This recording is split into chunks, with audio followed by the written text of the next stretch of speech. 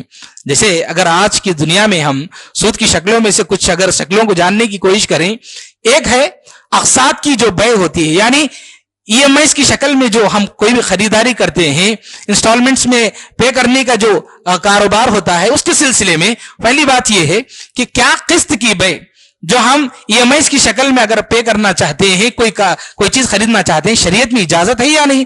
ہاں ہے. شرط یہ ہے کہ اگر آپ نقد خرید رہے ہیں تو وہی ریٹ ہونا، اگر آپ ای ایم آئیز کی شکل میں پے کرنا چاہ رہے ہیں تو وہ بھی اسی ریٹ میں رہنا. اگر آپ کوئی چیز خرید رہے ہیں 100 روپے میں، فوراً نقد دے کر کے 100 روپے میں خرید رہے ہیں، نہیں آپ سامنے والے سے کہہ رہے ہیں کہ میں ابھی پے نہیں کر سکتا، میں آپ کو ای ایم آئیز میں پے کروں گا، اقساط کی شکل میں پے کروں گا تو اس کو 100 روپے ہی پے کرنا پڑے گا. اگر وہ 101 روپیہ بھی پے کرتا ہے، 1 روپیہ بھی زیادہ پے کرتا ہے تو وہ حرام ہے. تو چنانچہ اس سلسلے میں اقساط کی جو بے ہے، اللہ کے نبی صلی اللہ علیہ وسلم نے منع فرمایا نہا رسول اللہ صلی اللہ علیہ وسلم عن صفقتین فی صفقۃ واحدہ. ایک چیز کی خریداری میں 2 شرطیں نہیں ہو سکتی کہ اگر آپ پورا پیسہ دے کے خریدیں گے تو 100 روپیہ، لیکن آپ انسٹالمنٹس کی شکل میں پے کرنا چاہیں گے ای ایم آئیز کی شکل میں تو 110 روپیے. اگر 2 شرطیں رکھ کر کے اگر آپ کاروبار کرتے ہیں تو یہ کاروبار حرام ہے، یہ سود ہے. عبداللہ ابن مسعود رضی اللہ تعالیٰ نے اس حدیث کی وضاحت کرتے ہوئے فرمایا ان کان بنقد فبکذا، کہ اگر آپ نقد دو گے، ابھی کیش دو گے تو اتنا، وَإِن كَانَ بِنَسِيَةٍ فَبِكَذَا، اگر آپ نہیں ای ایم آئیز کی شکل میں پے کرنا چاہ رہے ہیں تو اس کی قیمت اتنی ہے، بڑھا کر اگر وہ پیش کرتا ہے تو یہ حرام ہے. تو یہ سود کی ایک شکل ہے، اسے شریعت نے منع فرمایا. اسی طرح سود کی ایک اور قسم ہے آج کل جو بہت زیادہ عام ہے، بہت سارے لوگ استعمال کرتے ہیں، کریڈٹ کارڈ ہے. کریڈٹ کارڈ کا مسئلہ کیا ہے؟ کریڈٹ کارڈ میں باقاعدہ 2 شرطیں ہوتی ہیں. ایک شرط کیا ہوتی ہے؟ آدمی کریڈٹ کارڈ سے یا تو کوئی چیز خریدتا ہے، یا پھر پیسہ نکالتا ہے، یا پھر پیسہ اپنے اکاؤنٹ میں ٹرانسفر کر سکتا ہے کریڈٹ کارڈ کے ذریعے، تو اس کے پاس ایک ڈیو ڈیٹ ہوتا ہے، اس کے اندر وہ پے کرے. اگر وہ ڈیٹ پار ہو جاتا ہے تو اس کو جو ہے انٹرسٹ پے کرنا پڑے گا چارجز کی شکل میں، تو یہ حرام ہے. ایسے ہی فلپ کارٹ وغیرہ جیسی کچھ یہاں پر ہمارے پاس جو ہے ویب سائٹس ہیں، یا پھر جو ہے کچھ ہمارے پاس کچھ چیزیں ہیں جس کے ذریعے ہم خریداری کرتے ہیں، تو اس میں بھی ایسے ہی ہے کہ وہ لون دیتا ہے آپ کو اور ایک ڈیو ڈیٹ دیتا ہے. اگر اس کے اندر اگر آپ پے کرتے ہیں تو وہ قیمت ادا کرنی ہوگی، لیکن وہ شرط یہ رکھتا ہے کہ اگر ڈیٹ پار ہو گیا تو آپ کو ایکسٹرا دینا پڑے گا، چارجز دینے پڑیں گے. تو یہ جو شرط ہے، شرط کی وجہ سے وہ حرام ہو جاتا ہے. چنانچہ یہ سود کی ایک شکل ہے، اس سے بچنے کی ضرورت ہے. اسی طرح شیئر مارکیٹ ہے. شیئر مارکیٹ میں اس میں بھی بہت ساری سود کی چیزیں ہیں. علماء نے اس سلسلے میں بڑی تفصیل بتائی ہے. اس کے سلسلے میں بہت ساری باتیں یاد رکھنی. یہ نہیں کہا شریعت نے کہ آپ شیئر مارکیٹ میں انویسٹ نہیں کر سکتے. آپ انویسٹ کر سکتے ہیں، لیکن کچھ شروط کے ساتھ کر سکتے ہیں. پہلی شرط یہ ہے کہ کمپنی کا جو کاروبار ہوتا ہے وہ کاروبار آپ کو معلوم ہونا چاہیے کہ کیا کاروبار کرتا ہے، اس کمپنی کا پروڈکٹ کیا ہے، وہ حلال ہے یا حرام ہے. جب تک معلوم نہیں ہوتا ہے، مجہول اگر ہے، اگر اس کو نہیں معلوم ہے کہ کمپنی کیا کام کرتا ہے، کیا کاروبار کرتا ہے ہمارے پیسے سے، آپ اس میں انویسٹ نہیں کر سکتے. آپ کو معلوم ہونا چاہیے کہ کیا کاروبار کرتی ہے کمپنی، اور وہ حلال ہے یا حرام یہ بھی معلوم ہونا چاہیے. اور بعض کمپنیز میں ایسا ہوتا ہے کہ بتاتی ہیں کہ اچھا چل رہا ہے مارکیٹ، کمپنی اچھی چل رہی ہے، جبکہ کمپنی ڈوب رہی ہوتی ہے. انسان کو دھوکے میں رکھا جاتا ہے، اچانک کمپنی کریش ہو جاتی ہے اور انسان کا پورا مال ضائع ہو جاتا ہے. اس لیے انسان کو ہوشیاری کے ساتھ کام کرنا ہے. تو یہاں پر 3 شرطیں یاد رکھنی ہے. پہلی بات تو یہ کہ کمپنی کا کاروبار کیا ہے، حلال ہے یا نہیں، یہ یاد رکھنا ہے. اور دوسرا یہ معلوم کرنا ہے کہ کیا کمپنی کے کاروبار میں سود کا تعلق ہے کیا کہیں سے. اگر سود کا تعلق ہے اس کے کاروبار میں کمپنی کے، تو وہاں ہم انویسٹ نہیں کر سکتے. اور تیسری شرط یہ ہے کہ اس کمپنی اور بینکس جو کہ سود کی بیس پہ چلتے ہیں، ان بینکس اور کمپنی کے درمیان کاروباری تعلقات ہیں کیا.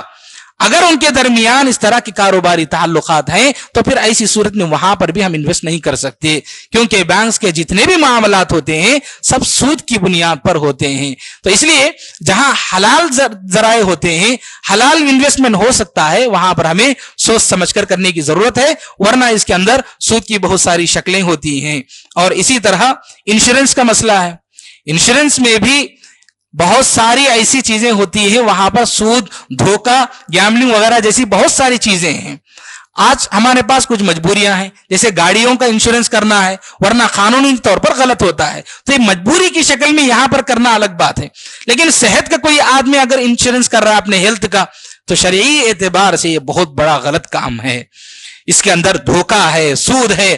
اگر آپ اس کی اسکیمز کو، جو ٹرمز کنڈیشنز وغیرہ ہوتی ہیں، انسان اگر پڑھتا ہے، اس کے اندر بہت ساری ایسی چیزیں ہیں جو باقاعدہ سود کی بہت ساری چیزیں اس کے اندر پائی جاتی ہیں، غرر پایا جاتا ہے، یعنی دھوکہ پایا جاتا ہے، بہت ساری چیزیں اس کے اندر پائی جاتی ہیں. اس لیے اس سے بچنے کی ضرورت ہے. اور ایک بات اہم یہ ہے کہ صحت کا جو انشورنس لوگ لیتے ہیں، انسان کو شریعت یہ تعلیم دیتی ہے کہ آپ اپنی صحت کے سلسلے میں اپنی صحت کی حفاظت کیجیے، جو پریکاشنز وغیرہ ہوتے ہیں آپ لیجئے، اور بقیہ معاملہ آپ اللہ کے حوالے کر دیجئے. لیکن اس میں کیا ہوتا ہے، بیماری کے آنے سے پہلے انسان علاج کی تیاری شروع کرتا ہے، پیسہ پے کر کے انشورنس کی کمپنی میں، کہ فیوچر میں اگر مجھے بیماری آئی تو میں علاج کروں گا، جبکہ اسے بیماری ابھی آئی نہیں، اللہ پر اس کو بھروسہ نہیں، اور وہ پے کر کے پیسہ بیماری کی تیاری ابھی سے شروع کرتا ہے. یہ اللہ پر توکل کے خلاف یہ چیز ہے. چنانچہ اس کے اندر بہت ساری غلط چیزیں پائی جاتی ہیں، اور بعض لوگ کہتے ہیں کہ نہیں ہمارے پاس سہولتیں نہیں ہیں، فیوچر میں کیا ہوگا نہیں معلوم. یہ سب چیزیں توکل کے خلاف ہیں. ایک مسلمان کو شریعت تعلیم دیتی ہے کہ آپ اللہ پر بھروسہ کیجئے، بقیہ معاملہ آپ اللہ کے حوالے کر دیجئے، انشاءاللہ اللہ رب العالمین وقت پر ہماری مدد کرے گا. چنانچہ اس سلسلے میں یہ جو بھی حرام چیزیں ہیں، سود کی جتنی بھی قسمیں ہیں، ان ساری چیزوں سے بچنا ہے. ایک اہم بات یاد رکھنی وہ یہ ہے کہ اگر کوئی انسان حرام چیزوں میں اب تک پڑا رہا، حرام کاروبار میں پڑا رہا، اس کو احساس ہو گیا کہ میں نے بہت بڑی غلطی کی، میں نے کمایا حرام چیزوں سے، اب میں کیا کروں، تو اللہ رب العالمین نے سلسلے میں فرمایا فَمَنْ جَاءَهُ مَوْعِظَةٌ مِّن رَبِّهِ فَانْتَهَا فَلَهُ مَا سَلَفَ. آپ کو احساس ہو گیا، آپ اپنے آپ کو سدھار لیے، تو اب تک آپ نے جو بھی پیسہ کمایا ہے یہ آپ کا ہی ہے، لیکن اب آپ اپنے آپ کو سدھارنا ہوگا. اس کے بعد آپ کو غلطی نہیں کرنی ہوگی، آپ کو توبۃ النصوح یعنی سچی توبہ کرنی ہوگی. یہ بات بھی اللہ رب العالمین نے یہاں پر ہم پر احسان کرتے ہوئے، رحم کرتے ہوئے یہ بات بتائی. چنانچہ یہ جو بھی حرام کی چیزیں ہیں، خصوصی طور پر سود کی شکل میں، سود کی جتنی بھی چیزیں ہیں، اس سے بچنے کی ضرورت ہے. ورنہ اللہ رب العالمین نے فرمایا قیامت کے دن ان لوگوں سے کہا جائے گا، جب اٹھیں گے قبروں سے، ان کے ہاتھ میں ہتھیار دیا جائے گا، ان کے ہاتھ میں ہتھیار دے کر کے کہا جائے گا چلو اب اللہ سے لڑو، اللہ سے جنگ کر سکتے ہیں یہ لوگ. ان سے کہا جائے گا کہ گویا تم اللہ سے جنگ کرو گے. اور اس کے بہت سارے مراحل ہیں، سود کے گناہ کے بہت سارے مراحل، اور اس میں سب سے ادنا جو مرحلہ ہے، سب سے ادنا جو گناہ ہے، وہ ایسے ہے جیسے اس نے اپنی ماں کے ساتھ بدکاری کی. اتنا برا کام ہے، اتنی بری جو ہے یہ اتنا حرام کام، اتنا غلط کام ہے. ایسے چیز سے بچنے کی ضرورت ہے. نام بدل گئے ہیں بہت سارے، لیکن لوگ غفلت میں پڑے ہوئے ہیں، اس کو استعمال کر رہے ہیں. چنانچہ ہمیں ان ساری چیزوں سے بچنے کی ضرورت ہے. یہ کچھ باتیں تھی سورہ بقرہ کے اندر. اس کے بعد کی جو سورت ہے سورہ آل عمران. سورہ آل عمران میں اللہ رب العالمین نے، جیسا کہ میں نے سورہ فاتحہ کی وضاحت کرتے ہوئے بتایا تھا کہ ہم جو دعا کرتے ہیں غیر المغضوب علیہم ولا الضالین، کہ اللہ ہمیں وہ راستہ نہ دے جو یہودیوں کا تھا، نصرانیوں کا تھا، عیسائیوں کا تھا. تو اللہ رب العالمین نے سورت میں عیسائیوں کی وضاحت کی، ان کے عقائد کا تذکرہ فرمایا، اور عیسیٰ علیہ السلام کے سلسلے میں جو سچا عقیدہ ہے اس کو پیش کیا تاکہ عیسائیوں کو سمجھایا جائے، اور ان کے جو باطل عقائد ہیں اس کا رد پیش کیا گیا. جیسے اللہ رب العالمین نے فرمایا ان مثل عیسیٰ عند اللہ کمثل آدم، کہ عیسیٰ علیہ السلام کی پیدائش جیسے آدم علیہ السلام کو اللہ رب العالمین نے ایک الگ انداز سے پیدا کیا، خلقہ من تراب، مٹی سے اللہ رب العالمین نے پیدا کیا، اور عیسیٰ علیہ السلام کو اللہ رب العالمین نے کن فیکن یعنی ہو جا تو ہو گئے عیسیٰ علیہ السلام. تو اس میں آپ کو کوئی الگ بات بتانے کی ضرورت نہیں ہے کہ اس طرح سے لوگ مختلف باتیں بنا کر عیسیٰ علیہ السلام کی پیدائش کے سلسلے میں غلط عقائد پیش کرتے ہیں. تو اللہ رب العالمین نے سارے جوابات اس سورت کے اندر دیے ہیں. اس سورت میں اللہ رب العالمین نے غزوہ احد کا تذکرہ فرمایا. یہاں پر میں اس ساری تفصیلات آپ کے سامنے نہیں پیش کروں گا، بس ان آیتوں کی جو یہاں پر پیش کیا گیا، ان آیتوں کو، اس سے ہمیں کیا درس ملتا ہے، اس سے ہمیں کیا عبرت ملتی ہے. وہاں پر غزوہ احد کے موقع پر بعض لوگوں نے نبی صلی اللہ علیہ وسلم کی نافرمانی کی تھی، اور اس نافرمانی کی وجہ سے مسلمانوں کو بہت سخت نقصان ہوا، اس کی وجہ سے بہت سارے صحابہ کرام شہید ہو گئے اور بہت نقصان ہوا۔ تو یہاں پر اس سے معلوم یہ ہوا کہ جب کبھی امت میں مسلمان نبی صلی اللہ علیہ وسلم کی صریح مخالفت کریں گے تو وہاں پر اللہ کی جانب سے عذاب آئے گا، اللہ کی جانب سے ان کو نقصان برداشت کرنا پڑے گا، اللہ رب العالمین کی جانب سے یہ ہوگا۔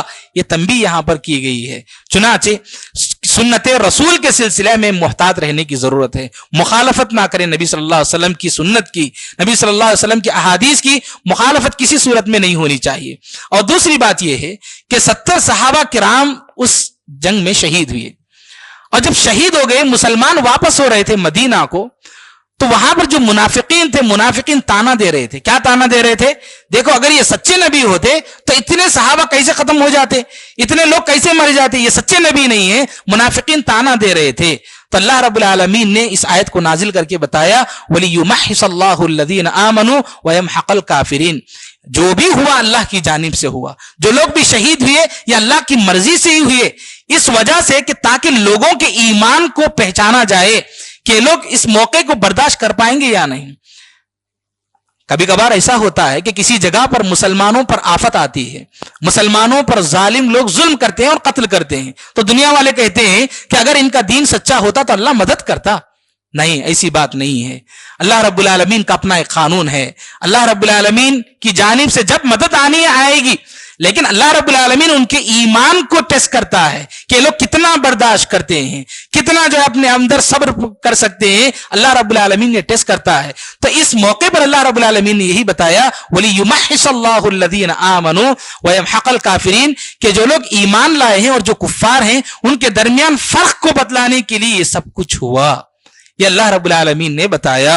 اور ایک بات یہ بتائی گئی کہ چاہے آپ پر کیسے بھی حالات آئیں، سخت ظلم ہو رہا ہے آپ پر، آپ کو پریشان کیا جا رہا ہے، لوگوں کی جانب سے تکلیف آ رہی ہے، کچھ بھی ہو، کیسی بھی حالت ہو آپ کی زندگی میں، وَلَا تَهِنُوا وَلَا تَحْزَنُوا وَأَنْتُمُ الْأَعْلَوْنَ، آپ کو گھبرانے کی کوئی ضرورت نہیں، آپ کو پریشان ہونے کی کوئی ضرورت نہیں ہے۔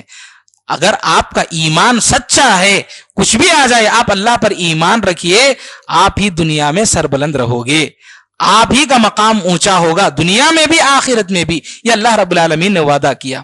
تو ہم حالات کی وجہ سے اپنے ایمان کو نہیں بدلنا ہے، حالات کچھ بھی آ جائیں ہم ایمان پر ڈٹ کر رہیں، کچھ بھی ہو جائیں انشاءاللہ اللہ رب العالمین میرے ساتھ ہے، میری مدد کرے گا، میں اپنے ایمان کو مضبوط کروں گا۔ یہ ایک مومن کا ایمان ہونا چاہیے ایسے حالات میں۔ ایک آخری بات یہ ہے اس صورت کے اندر، وہ یہ کہ اللہ رب العالمین نے فرمایا کل نفس ذائقۃ الموت، کہ ہر انسان کو مرنا ہے، اس دنیا میں کوئی بھی انسان باقی نہیں رہے گا۔ کوئی پہلے لوگ آئے 100 سالوں کی زندگی گزار کے چلے گئے، جیسے نوح علیہ السلام تھے 1000 سال کی زندگی تھی، اور کچھ لوگ تھے 500 سال 2000 سال اس طرح کی زندگی گزاری، لیکن دنیا میں کوئی باقی نہیں رہا۔ کل نفس ذائقۃ الموت، ہر نفس کو موت کا مزہ چکھنا ہے۔ وَإِنَّمَا تُوَفَّوْنَ أُجُورَكُمْ يَوْمَ الْقِيَامَةِ، اور قیامت کے دن آپ جو بھی عمل کرو گے اس کا بدلہ آپ کو دیا جائے گا۔ اس کے بعد اللہ رب العالمین نے فرمایا فَمَنْ زُحْزِحَ عَنِ النَّارِ وَأُدْخِلَ الْجَنَّةَ فَقَدْ فَازَ۔ حقیقی معنوں میں انسان کی کامیابی کیا ہے؟ کون انسان حقیقی معنوں میں کامیاب ہے؟ اللہ نے فرمایا فَمَنْ زُحْزِحَ عَنِ النَّارِ، قیامت کے دن جو بھی انسان جہنم سے بچا لیا گیا، وَأُدْخِلَ الْجَنَّةَ، اور جنت میں داخل کیا گیا، فَقَدْ فَازَ، تو وہ کامیاب انسان ہے۔ دنیا میں ہزاروں اس کی کامیابیاں ہوں گی، وہ کامیاب انسان نہیں ہے، وہ ہوشیار انسان نہیں ہے۔ کامیاب انسان تو قیامت کے دن پتا چلے گا کہ کون کامیاب۔ کامیاب وہ ہے جو جہنم سے بچا لیا گیا اور اللہ رب العالمین نے اس کو جنت میں داخلہ دے دیا، وہ کامیاب ہے، اور حقیقی کامیابی ہے، یہ اللہ رب العالمین نے یہاں پر بتایا۔ چنانچہ موت کو ہمیں یاد کرنے کی ضرورت ہے، موت کو یاد کرتے رہنا چاہیے کہ میں کسی بھی وقت مر سکتا ہوں۔ میں نے شام گزاری، اللہ کے نبی صلی اللہ علیہ وسلم نے فرمایا کوئی مومن صبح کرتا ہے تو شام تک کا انتظار نہ کرے، شام ہونے سے پہلے اس کا جنازہ اٹھ سکتا ہے۔ کوئی مومن شام کرتا ہے تو صبح تک کا انتظار نہ کرے، ممکن ہے صبح میں وہ اٹھنے سے پہلے اس کو اٹھایا جائے گا جنازے کی شکل میں، یہ بھی ہو سکتا ہے، کچھ بھی ہو سکتا ہے۔ چنانچہ موت کو اپنے دھیان میں رکھے، اس کے لیے تیاری کرے، کیونکہ قیامت کے دن اگر کامیابی ملنا ہے تو آپ کو موت کی تیاری کرنا ہے۔ تبھی چل کر کامیابی ملے گی، یہ بات یہاں پر بتائی گئی۔ رب العالمین سے دعا ہے کہ اللہ تعالی ہم سب کو کتاب و سنت کے مطابق زندگی گزارنے کی توفیق نصیب فرمائے۔ رب العالمین ہماری چھوٹے بڑے جو بھی نیکیاں ہیں اللہ قبول فرما، اللہ ہمارے گناہوں کو معاف فرما۔ رب العالمین جب تک ہمیں دنیا میں زندگی دے کتاب اللہ سنت رسول کے مطابق زندگی گزارنے کی توفیق نصیب فرما۔ رب العالمین جب ہمیں موت دے خاتمہ بالخیر نصیب فرما، اور ہم سب کو جنت الفردوس میں جگہ نصیب فرما۔ آمین واخر دعوانا الحمدللہ رب العالمین۔ ربنا تقبل منا انك انت السميع العليم وتب علينا انك انت التواب الرحيم برحمتك يا ارحم الراحمين والحمد لله رب العالمين۔